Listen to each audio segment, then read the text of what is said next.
Hi there and welcome to tutorial number 30. Today we're going to be looking at the song, some of the sounds from the song Africa by the band Toto. And the main sound, the sort of pad or brass sound, was created on a Yamaha CS80, this one. So we're going to go over to the initial setting and recreate that sound. Now, this is basically oscillator 1, 16 foot on a sawtooth waveform. Oscillator 2, 16 foot on a sawtooth waveform. Oscillator 3 on a 16 foot sawtooth waveform.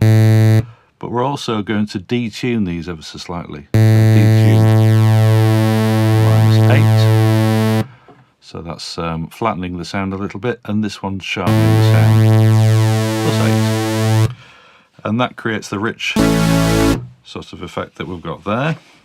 And then moving over to the filter section, we've got a low pass filter on 24 dB slope, cutoff 41.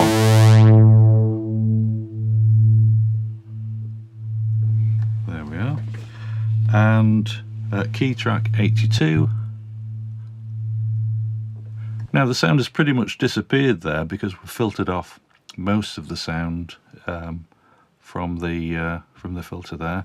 But now we're going to add some of that filter back in by adjusting the amount control to filter amount 33. But we need to adjust the filter envelope, and the attack time is 57. So we're getting that kind of wow brassy sound. Decay is 76, and now you can hear more of that characteristic sound. Sustain level 0, release 59. There we are. Go over to the amplifier envelope, and we want the attack time of 57, which is kind of the same as the filter envelope. And a bit of release on there, release 56.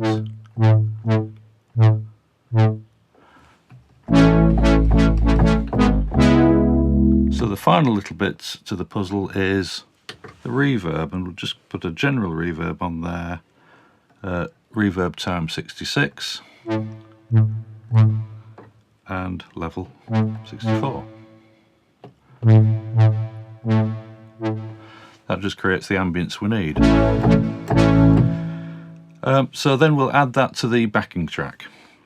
Now the next sound that we're going to have a look at is the xylophone sound. Let me just find that for you. That's on 513. And this is the... that's the xylophone sound that was originally done on a Yamaha GS1. Now the GS1 was one of the first digital stage pianos that Yamaha produced with an FM sound source, so it kind of DX7 territory here. To recreate that sound we need to go over to the initial setting,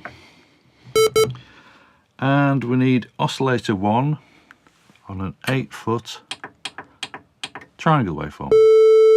So it's almost somewhere between a sine wave, pure sine wave, and a square wave. So it's got some of the harmonics of a square wave in there.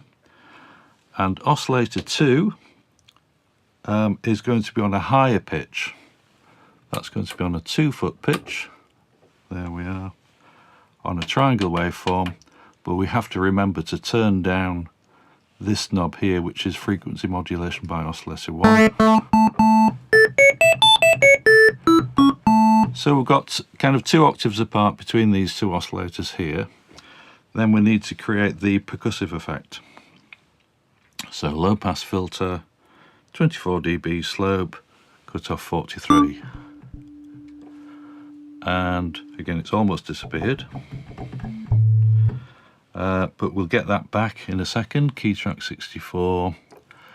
Filter envelope amount 35. There we are, the sound is actually coming back there. We just need to make a slight adjustment to the filter envelope. Attack time 0, decay 59. There we are. Sustain 0, release 0. And on the amplifier envelope, we need a decay of 64.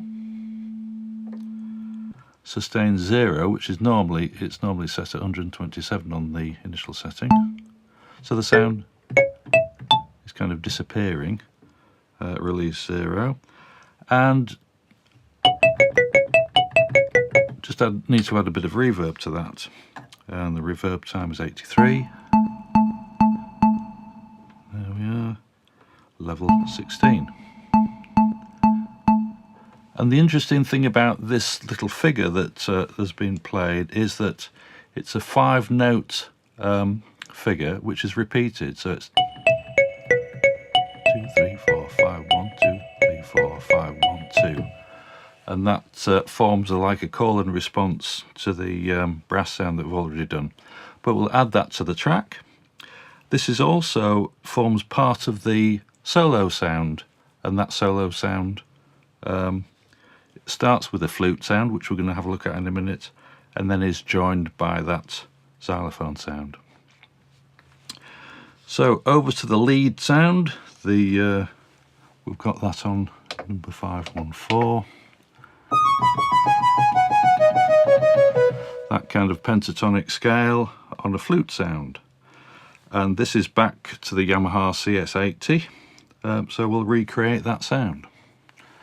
So we go on to the initial setting, and here we need oscillator 1 on a 4-foot pitch, which is quite high.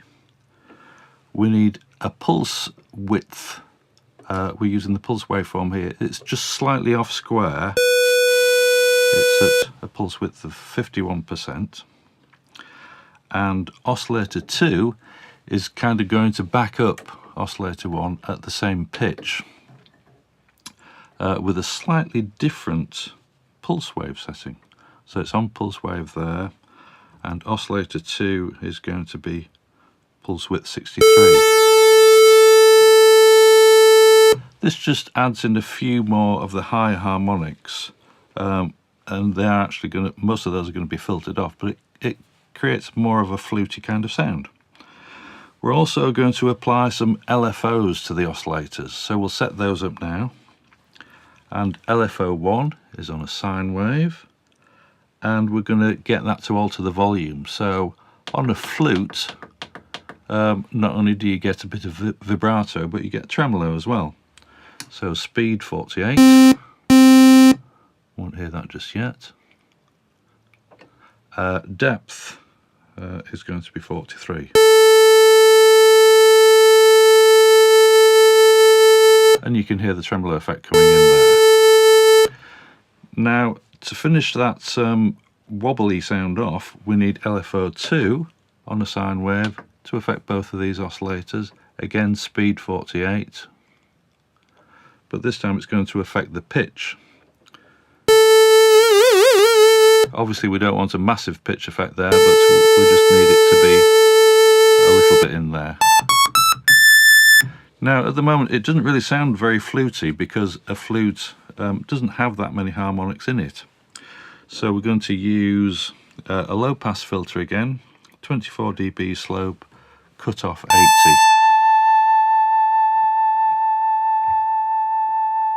There we are, cut off 80.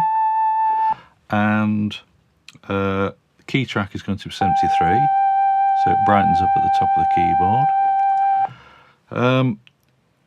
Filter envelope amount, just a very small amount of 0.7. And because the attack time is at 0, it's producing a percussive effect. But if we put the attack time to 53, we're getting a slight wow to the sound. Decay 50.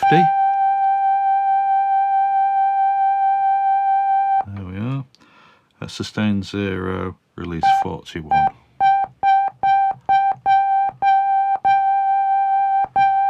Now, just listening to that filter sound, we've got a bit too much of the wow sound, so we can back that off using the the amplifier envelope. So that's a tactime 44, and already it's started to take on very fluty characteristics now, and a little bit of release time, 38.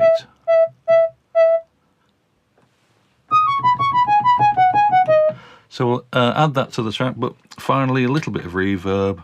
Reverb time 73 and level 33. So we'll add that bit to the track,